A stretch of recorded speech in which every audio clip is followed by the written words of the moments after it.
Jan Suraaj party की बात की जाए तो जनसुराज पार्टी भी खाता नहीं खोल पाई है। एआईएमआईएम का भी प्रदर्शन जिस लिहाज से वो बिहार के चुनाव में अलग अलग मुद्दों के साथ उतरे थे, 5 सीटों पर बढ़त बनाए हुए हैं। एआईएमआईएम का ये प्रदर्शन जितने प्रत्याशी उतारे थे उस लिहाज से बहुत बेहतर है।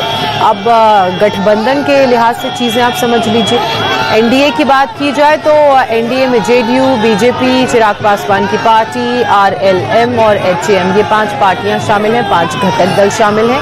198 सीटों पर बढ़त बनी हुई है, 71 पर बहुत आगे चल रहे हैं। महागठबंधन जिसमें आरजेडी, कांग्रेस, लेफ्ट, इसके अलावा वीआईपी शामिल थी और 39 सीटों पर सिमट कर रह गई है। 39 सीटों पर बढ़त है और 71 सीटों पर ये पीछे चल रही है। जनसुराज पार्टी अपना खाता भी नहीं खोल पाई है। शुरुआत में 2, फिर 4, फिर 5 सीटों पर बढ़त तो बनाई, लेकिन अब वो बहुत पीछे छूट गई है।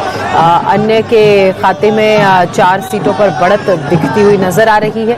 इसके अलावा अगर जिलावार बात की जाए, मधेपुरा 6 विधानसभा चुनाव की सीटें हैं, जिनमें 5 पर एनडीए की बढ़त है, 1 पर महागठबंधन आगे चल रही है। मुजफ्फरपुर में 6 सीटें हैं, 1 पर महागठबंधन आगे, तो वहीं जो अन्य 5 सीट हैं उस पर एनडीए आगे चल रहा है। वैशाली में भी यही हाल है, यही स्थिति, यही तस्वीर। 6 सीटों में से 5 पर बढ़त एनडीए की और 1 पर महागठबंधन आगे चल रहा है। गोपालगंज की बात की जाए तो गोपालगंज में 6 विधानसभाएं आती हैं और 6 की 6 विधानसभा एनडीए के खाते में जाती हुई नजर आ रही हैं, यानी कि गोपालगंज को पूरी तरह से क्लीन स्वीप एनडीए ने अपने पक्ष में कर लिया है। कटिहार में भी यही स्थिति, 6 विधानसभा, 1 में कांग्रेस आगे, बाकी 5 में एनडीए ने बढ़त बनाई हुई है। पूर्णिया की बात की जाए तो पूर्णिया को भी गोपालगंज की तरह एनडीए ने क्लीन स्वीप कर लिया है, सभी 6 विधानसभा सीटों पर आगे। दरभंगा में 6 सीटें हैं, तो 2 में आरजेडी यानी कि महागठबंधन की बढ़त है, तो बाकी 4 सीटों में एनडीए बढ़त बनाए हुए है। अब हॉट सीट की बात कर लेते हैं। सबसे पहले बात अलीनगर की। मैथिली ठाकुर को, जो गायिका है भोजपुरी, उन्हें चुनावी मैदान में बीजेपी ने उतारा, उन्हें पार्टी का टिकट दिया।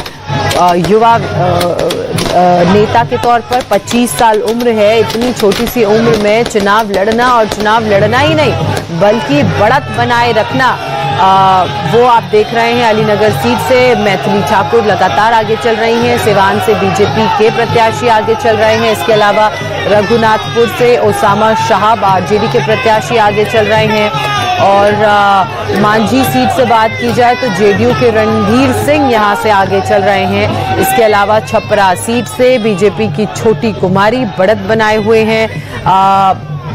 कटिहार की बात की जाए, तारकिशोर प्रसाद सरकार में मंत्री रह चुके हैं, बीजेपी के ये आगे चल रहे हैं। रलेश सदा जेडीयू से सोनबरसा सीट से आगे चल रहे हैं। तो हॉट सीटों में भी एक जो मोटी तस्वीर सामने आ रही है वो बीजेपी के, एनडीए के, जेडीयू के पक्ष में जाती हुई दिख रही है। तेज प्रताप यादव की बात की जाए तो महुआ सीट से वो पीछे हो गए हैं, और ये बड़ी देर पहले खबर आई थी, उसके बाद से शायद वो आगे नहीं हो पाए हैं। तो एक बड़ा झटका तेज प्रताप यादव को जरूर लगा है। जो वो बड़ी बड़ी बातें कर रहे थे, शायद उनकी वो बड़ी बड़ी बातें प्रदेश की जनता को, महुआ की जनता को पसंद नहीं आई, और यही कारण है कि उन पर भरोसा नहीं जताया।